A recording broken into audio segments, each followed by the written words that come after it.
Derrick Henry joining the Dallas Cowboys would have instantly sent shockwaves through the NFL, and the mere idea of such a move had fans and analysts buzzing during the offseason. Even though it ultimately never happened, the possibility sparked so much speculation, emotion, and debate that it's still worth diving into, because imagining Derrick Henry in a Cowboys uniform doesn't just feel like a fantasy. It actually represents a deeper conversation about what the Cowboys need, where Henry is in his career, and how NFL teams weigh star power versus long-term sustainability. Picture this: one of the most physically dominant running backs of his generation, a man who's made a career out of punishing defenses, barreling through line vapors, and making safeties think twice about stepping into the hole, lining up behind one of the league's most scrutinized quarterbacks in Dak Prescott, and taking handoffs behind one of the most historically dominant offensive lines in football. On paper, it would look like a dream, an elite pairing that could balance the offensive attack, take pressure off Prescott, open up the passing game, and perhaps finally give Dallas the kind of postseason resilience it has lacked in recent years. Yet, despite all the ingredients being seemingly within reach, Henry being a free agent, the Cowboys needing a reliable bell cow running back after Tony Pollard's departure, and Henry having off-season ties to Texas, this marriage never happened. In fact, what made this whole conversation go viral was not that the Cowboys and Henry were close to a deal, but precisely the opposite. When asked directly about whether Dallas ever showed any interest, Henry flatly said no, they didn't even reach out. That response was like pouring gasoline on the fire of Cowboys Nation, as fans demanded to know how the front office let a potential franchise-altering move just pass them by without even making a phone call. This isn't just about Henry as a player, though. It's about what he represents: a throwback style, a mentality of toughness and physicality that the Cowboys have occasionally lacked in critical moments.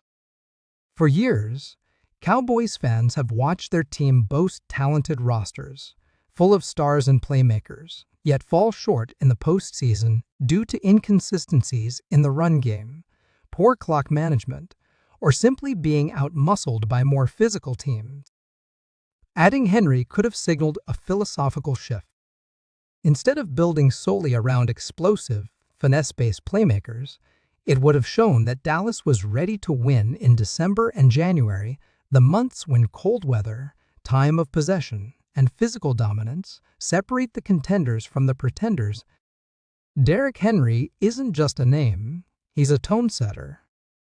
His presence in the backfield would have demanded defensive attention on every snap, stacking boxes, altering schemes, and opening up play-action opportunities that could make even average quarterbacks look elite. Imagine Henry forcing safeties down into the box, freeing up CeeDee Lamb downfield, or allowing Prescott cleaner reads with more manageable downs. That's not just wishful thinking, it's exactly what a powerful run game is designed to do. And Henry, with his proven track record, would have brought all of that and more. So why didn't the Cowboys pursue him? The answer depends on who you ask. From a front office standpoint, the Cowboys reportedly had cap concerns, needing to prioritize contract extensions for stars like Lamb and Micah Parsons. They also may have been wary of Henry's age, given that he's now entering the stage of his career where running backs typically decline. After years of carrying the ball over 300 times per season, there's a legitimate question about how much mileage Henry has left in those legs. But even with that concern, it's hard to ignore the fact that Henry's recent performances showed he still had gas in the tank. He was still breaking tackles, still gaining yards after contact, still punishing defenders the way only he can. The idea that Dallas couldn't afford him feels a bit hollow, especially when fans look around the league and see other contenders making aggressive moves to bolster their rosters. That's part of what has made this situation so frustrating for the fan base seeing Baltimore make the move to bring in Henry, while Dallas sat on the sidelines. And that's where this conversation shifts from on-field analysis to front office philosophy. Dallas, under Jerry Jones, has always had a unique way of doing business. They pride themselves on building from within, drafting well, and avoiding splashy free agent moves unless absolutely necessary. In some ways, it's a sustainable model. They've remained competitive, reached the playoffs consistently, and developed elite talent through the draft. But at some point, being competitive isn't enough. The Cowboys haven't reached an NFC championship game since the mid-1990s, and for all their regular season success, they've developed a reputation as a team that just can't get over the hump. And when a player like Henry becomes available, one who could change the tone of an entire offense, it feels like the kind of opportunity that teams desperate to win now would leap at. The Ravens certainly did, and the early feedback from that signing has been overwhelmingly positive. With Lamar Jackson already stressing defenses with his mobility, adding Henry creates a two-headed rushing monster that few teams will be equipped to handle. And watching Henry in a Ravens uniform only reignited the fire for Cowboys fans who felt like that could have been them. But maybe there's another side to this.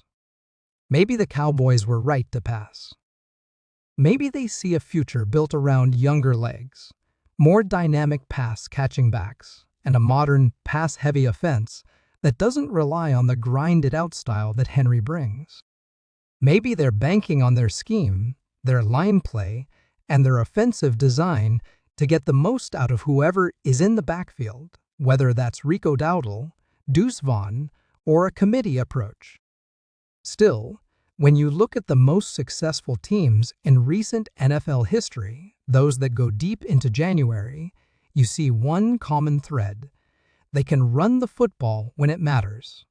Whether it's the 49ers with their zone-blocking scheme and rotating backs, the Eagles pounding the rock with Hurts and their stable of runners, or the Chiefs using Isaiah Pacheco to control tempo in key moments, running the ball is still a foundation piece of winning football. That's what Henry could have brought to Dallas, and that's why the missed opportunity stings. Let's not forget the cultural aspect, too.